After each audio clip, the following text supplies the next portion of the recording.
Or Adam? I'm Alex. Alex. This is Adam. I'm Adam. Alex and Adam. Yeah. Two A's. Yeah. Okay. So, let's start with what's your name?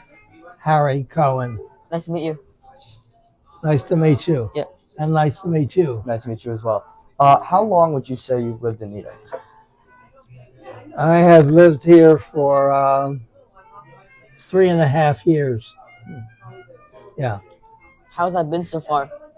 What? How has that been so far? So far? Yeah. Living in Wingate has been very good for me. I moved here from Maryland, Oh wow. where I've lived most of my life. And after my wife passed away, I continued to live in our condo for about a year and then decided to move to be near one of my children. I have a son in North Carolina and a daughter in Needham.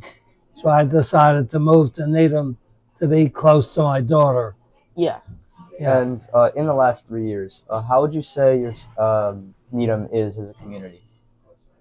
I like the Needham community. It's a nice town, very accessible. I can reach all of my doctors and do all of my shopping and within 1 to 2 miles of where I live. And Needham seems to be a nice town. I have a grandson who went to Needham High School. Oh nice. We go there as well. What? We go there as well. Yeah, I know you do. And I have 2 grandsons from my daughter who lives here.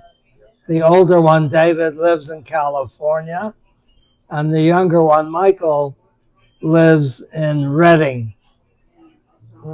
Michael is married and has a little baby girl named Ava, and so Ava, is my great-granddaughter. Oh wow. And Michael's older brother, David, who lives in California, is single. And he's a computer engineer. And Michael, who lives here, is a pilot for American Airlines. Oh wow. Oh wow. Yeah. Yeah. So I know you haven't really been in Needham for too long, but what's your favorite part about Needham? My favorite part about Needham? Yeah. Well, I guess I like the area near Needham High School, and the some of the restaurants near there are nice. I like to go have lunch and dinner sometimes with some friends or my daughter. My daughter and I go out to lunch every Wednesday. Oh nice. And we have a system where the driver pays the bill and the passenger picks the restaurant. And every week we switch. Nice. So we like to go to places like Fresco, which is near the high school, or like to go to places like Cook. A lot of nice, homey, friendly restaurants in Needham. Yeah. Yeah. So, can you describe what your home, where you grew up was? How that has changed in the time that you had lived there? Well, I grew up in Baltimore, Maryland, and Baltimore has changed quite a bit over the years since I was a kid living there. It's become much more of a large metropolitan area. It has a lot of ethnic neighborhoods, Italian, Polish, and so on. And it has a nice symphony orchestra, which I like classical music. Yeah. And the downtown area of Baltimore, near the harbor where ships come in, has grown significantly over the years. A lot of new shops and activities in the harbor area. So it's a fun place to be to have a good time. Mhm. Yeah. So do you think it's become better to live in? I think yes, Baltimore has improved. Baltimore, in the time that I was growing up, Yeah. was a segregated city. Uh, Blacks were separated in restaurants, on buses, and had separate schools. Mhm. But of course, over a period of time, through the 60s, and school integration, all of that is a thing of the past. So it's much more of a cosmopolitan city now than it used to be. Yeah. This is a bit off topic, but do you support the Ravens or the Patriots? Well, I'm right now. I'm getting enthusiastic about the Patriots, Yeah. and I'm going to be cheering for them tomorrow. Yeah. Tomorrow's a big game. Yeah, big game, I'm really hyped for that. and the Seahawks are favored to win, but I think the Patriots are going to do the job. Yeah, I think so. We all we got. We all we need. Yeah. All right. So another question is can you tell me about in a time of your life where you had a really big decision to make? Yes. Yes. Uh,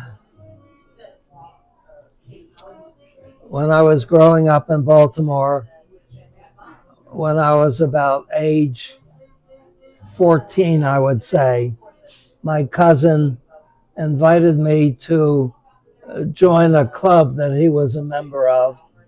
It was a club of kids who were interested in the possibility of forming a state for the Jewish people, which is now called Israel. It didn't exist at that time. Yeah. And so we had kids in this club. It was more of a youth movement than a club because it had chapters all over the world. Mhm. So we were interested in somehow creating a home for the Jewish people. And I met my wife, who was a member of this youth organization in Washington, D.C., which is only about a 45-minute drive from where I was living. So this organization had a summer camp in Annapolis. So I first met my wife at this summer camp. Oh I wow. was 14, she was 13. Anyway, when we got to our later teenage years, when we got to be seniors in high school, she in Washington and me in Baltimore, we both decided that we wanted to go to Israel to live permanently. Oh wow. And so in 1949, we went to live on a farm in New Jersey. And this farm had members of our youth organization from all over the United States and Canada who Oh wow. came there. We had a summer, this farm was operated by the youth organization, and we had an advisor, a local farmer, who was teaching us how to be farmers so we could go to Israel and live on a kibbutz and be productive members of that Oh wow. society. Wow. How was your experience in the farm in New Jersey and the kibbutz? Well, it was good training for us. We had uh, we had cows, we had chickens, we were raising corn and other crops, and the local farmer was teaching us how to do things properly, Hmm. how to raise animals, and how to plant and sow crops. So while we were there, I proposed to my wife, Mhm. and she accepted my proposal. Oh wow. And my wife was an only child, and her parents wanted to have a big wedding, which we were not interested in. We just wanted to have a quick wedding and pack our suitcases and get on a ship and go to Israel. Yeah. But Sylvia's mother pleaded with her, since she was an only child, to please have a decent wedding for friends and family. So we both agreed to that. So we left the farm in New Jersey and we got married in 1951, March of 1951. And we started working. We got a small apartment. And we started working to save up some money to finance our trip to Israel. So in November of 1952, we got on a ship in New York Harbor with 8 other members of our youth movement who were all headed to the same kibbutz in the desert in Israel. So that was an amazing trip. We we none of us had much money, but in those days you didn't need much money to travel in Europe, and so we spent 3 weeks in Europe just being tourists before going to the land of Israel to live our lives. Yeah. Wow, that sounds like it was a lot of fun. What? That sounds like it was a lot of fun. The travel. It sounds like it was a lot of fun traveling around Europe. Yes. So traveling around Europe was a lot of fun. We traveled in England, France, and Italy. Oh wow. And we finally got on a ship called the Arza, which is the Hebrew word for land, the land. And we took this ship from Italy to the port of Haifa in Israel. Got off of that ship, and we were met by somebody from the kibbutz that we were going to, and he drove us from the port of Haifa down south to the desert in Israel where our kibbutz was. And so that was an amazing transition, living here in a capitalist society and moving to Israel, which is a socialist society, totally different way of living and the way the government operates. So we lived on that kibbutz. My wife Sylvia was doing landscaping on the kibbutz. It was very primitive. Uh, we lived in little one uh, Swedish prefab buildings, like 4 rooms to a building. And at that time, we were a group of Americans that came together with a group of kids who came from Bulgaria to Israel to live. Wow. So we got to know each other, and living on the kibbutz is quite an experience. It's Kibbutz life is all about equality, and every member of a kibbutz has a vote in what the kibbutz is going to do. There are monthly meetings of all the members of the kibbutz to make decisions about the crops, financial decisions, decisions about the kids.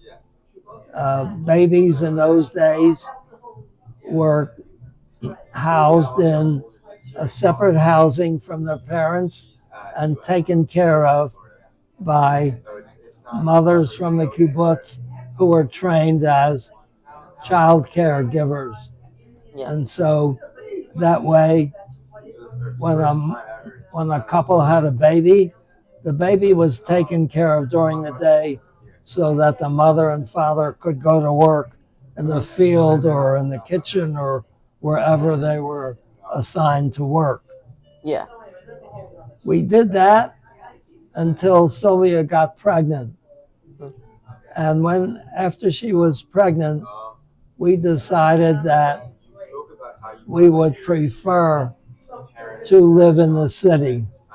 So we left the kibbutz and went to live in Tel Aviv. Oh wow. And that's where our daughter was born, in Tel Aviv. And I had some experience as a refrigeration and air conditioning technician. I had not been to college at that point. And so I got a job working for Westinghouse in Tel Aviv, doing air conditioning, refrigeration, installations, and repair. And Sylvia stayed home with our baby Erica. And we did that until 1955, when we decided that we should come back to the United States so I could go to college, get a degree in engineering, and then go back to Israel and be able to make a decent living. Because working as a technician, it was pretty tough making financial ends meet. Yeah. So we did that. In October of 1955, we came back to the United States, to Silver Spring, Maryland, which is kind of halfway between Washington, D.C. and Baltimore. Sylvia's parents were happy to have us come back, Yeah. and so were my parents. I have two younger brothers and a younger sister, and as I said, Sylvia is an only child. So we raised our daughter in Silver Spring, Maryland.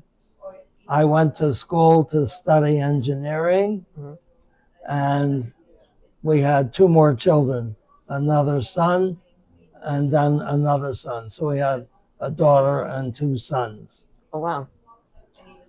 So that's the way life went. And when I graduated from with a bachelor's degree in mechanical engineering, we moved into an apartment, and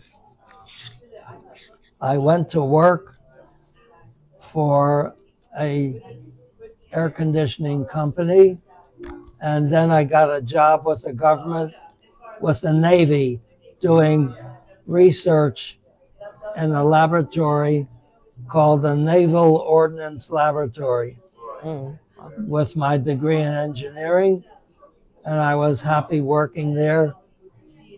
And so, to give you the big long story, I worked at the Naval Ordnance Lab for about 8 years, and then I left and got a job with the United States Coast Guard, Wow.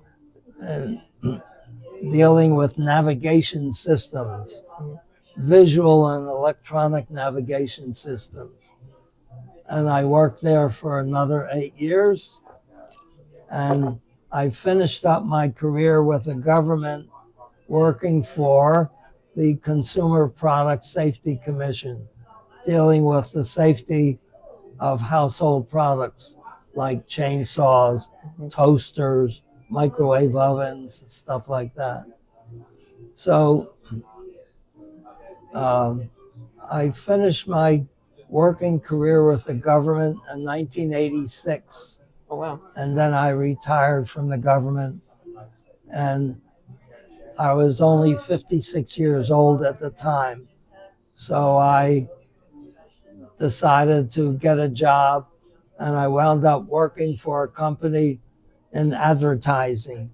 So I left my engineering career behind me and was working in advertising.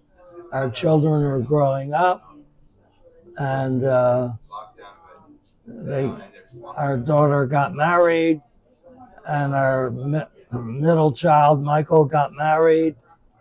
and later on our younger son got married. So we were living in Silver Spring, Maryland, enjoying life with children and grandchildren. And in 2021, my wife at age 90 passed away. Sorry about that. What? Sorry for your loss. Yeah. So she had dementia, and that led to the reason why she passed away, because she could no longer was no longer able to swallow because of the dementia. Mm. So after she passed away, I continued to live by myself. And as I said before, I lived alone for about a year. And that's when I felt the need to be closer to family. And that's when I moved up here. So I think my decision to move here was a good one, because my daughter, Erica, was retired. And my son, Oren, who lived in North Carolina, was a very busy doctor. Our middle child, Michael, unfortunately, was killed in an automobile accident when he was a student at the University of Maryland. So I'm living now with my son in North Carolina, who is married to Carrie, and he's a busy doctor, and she's a flight attendant with United Airlines. And they have two children. Mark is a computer engineer, and he lives in Seattle. So I guess he'll be rooting for the Seahawks. Yeah. And then he has a younger sister, Meredith, who is going to go to medical school. She's working at an orthopedic clinic in Vail, Colorado, Oh wow. which she loves. She's a good skier. And so she's working and skiing and waiting to hear back from the many medical schools that she has applied to. So here I am with doing a lot of FaceTiming to keep in touch with my grandchildren. And I'm very lucky that my grandson, Michael, my daughter's son, who's the pilot and has the baby girl, they come here to Wingate every Sunday morning for brunch. Oh wow. So they'll be here tomorrow morning for brunch, Nice. and we get together. So I will be in April, I will be 96. Oh wow. Wow. And I looking forward to spending the rest of my years here in Wingate and being in touch with my daughter and her son and daughter-in-law and her granddaughter. So I would say I'm very satisfied that I picked this place to live. I don't think I could have picked a better place. Yeah. Well, That's good. I'm glad you're enjoying the Needham experience. Yeah. So, could you tell us about a role model you had in the past? Maybe a teacher that particularly Tell you about what? a role model that you've had in the past? Maybe a teacher that really stuck with you, someone from the youth A teacher? organization. Yes. Just a general role model. It doesn't have to be a teacher, but we've seen that there it can be teachers. Right. Right. Well, I would say a person that is very meaningful in my life now is Erica's boyfriend. Erica got divorced when her two boys, Michael and David, were in their teens. And she's had a couple of boyfriends along the way, but now for the last few years, she's had a boyfriend whose name is Mike. And Mike is an extraordinary individual. I respect him a lot. And he is a talented man. He treats Erica very nicely and he gives back to the community. He's a recovered alcoholic Oh wow. and he goes every weekend to AA to help other alcoholics in their recovery. And he speaks to them and he attends meetings.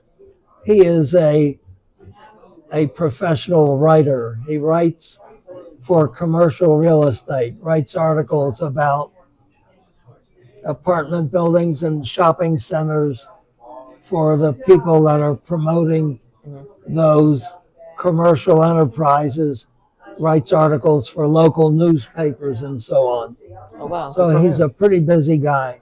He also has a very strong interest in theater.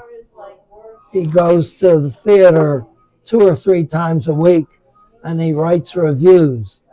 So usually he gets complimentary tickets, attends a play, and writes a review for the play to appear in the local newspaper.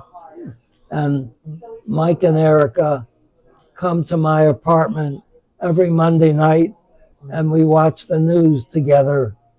And they also join me every Sunday morning for brunch with Erica's son and daughter-in-law and the baby.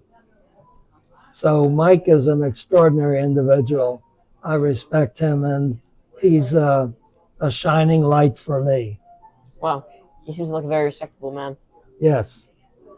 And the next question I wanted to ask was like, I know you haven't really been in Needham for too long, but do you like look forward to like any like traditions, like events that we have in Needham? For example, the Wellesley versus Needham football game on Thanksgiving. No, I haven't had that experience. I'm just not.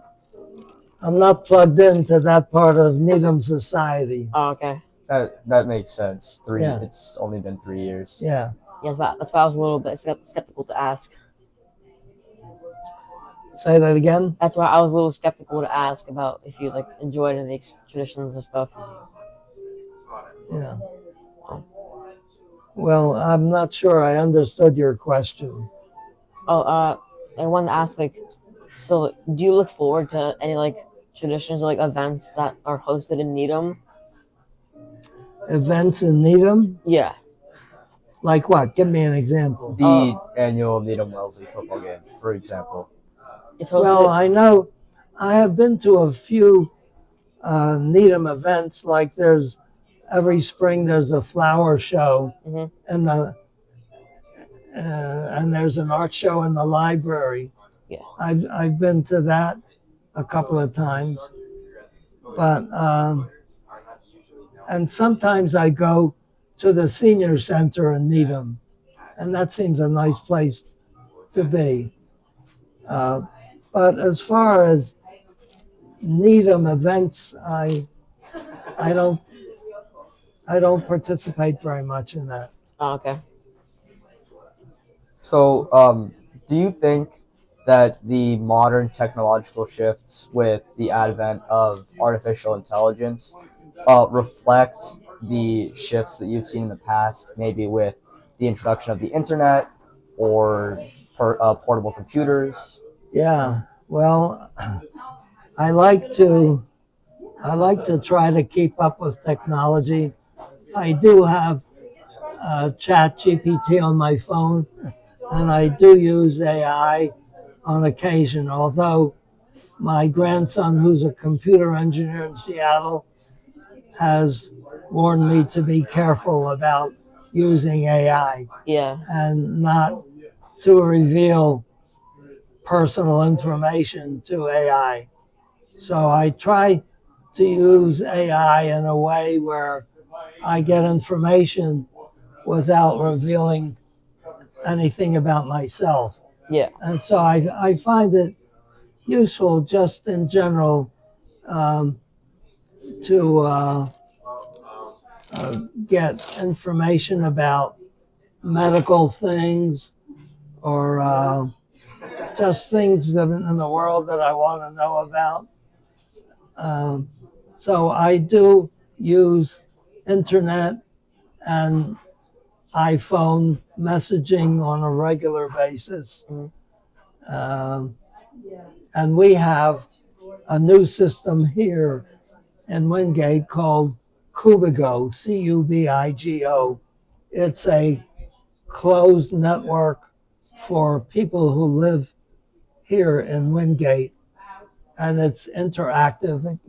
It, it, let me show you what it is.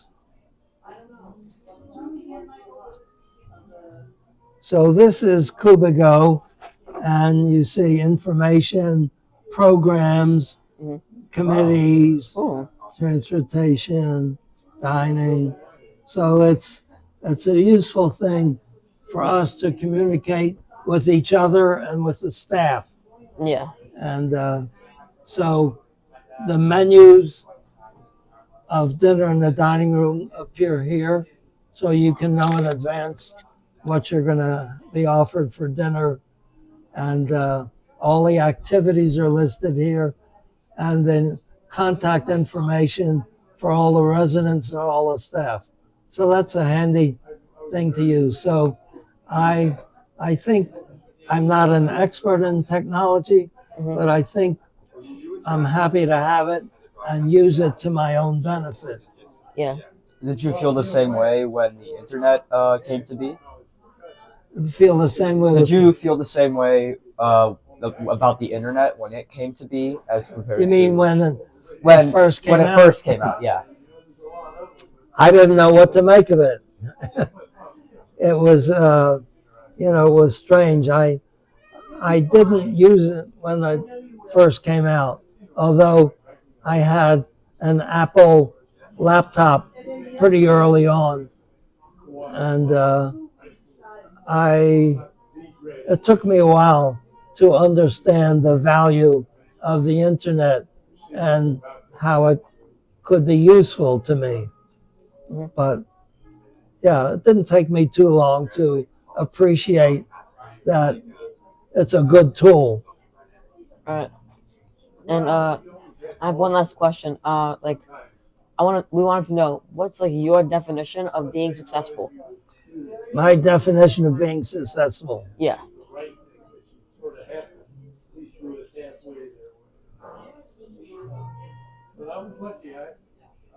I think success comes primarily in the form of interpersonal relationships. It's all people related. No matter what you do for a living, whether you're an engineer or an accountant or a teacher, none of that has much meaning for you if you don't have good family and friend connections. I think success revolves about your relationships with the individuals who you love in your life, your family, and your close friends. Having those good interactions and loving relationships, to me, are what provides meaningful success. All right. Well, it was really nice, like talking with you. What? It was really nice talking with you. Yeah, it was nice Before talking with you too. before Thanks we for the end, interview. I appreciate it. Yeah, of before we course. finish, one final question. If you had one piece of advice for our generation, what would that be? That's a good question. It's a good question.